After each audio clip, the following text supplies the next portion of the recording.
A e dini se si mbjetuan të parët tanë epidemive të mëdha?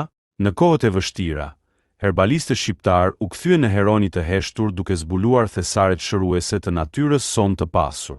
Imagjinoni një kohë kur çdo bim mbante një sekret shërues. Hudhra e egër për mbrojtje, marulla për qetësim shpirtëror, ara e zezë për forcimin e trupit.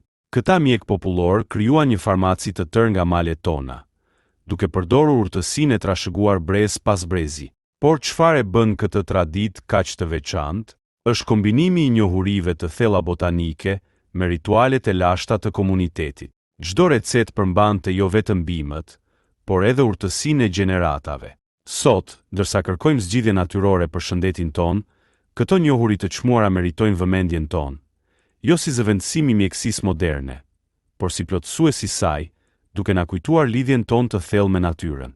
Nëse ju intereson të mësoni më shumë për këto tradita të çmuara, ndiqni kanalin ton. Ndani përvojat tuaja në komentet më poshtë dhe bëhuni pjesë e komunitetit ton që vlerëson trashëgimin ton të pasur herbale. Faleminderit që ishit me ne sot. Mos harroni të aktivizoni zilen për video të reja dhe të abonoheni për më shumë histori nga thesari ynë kulturor.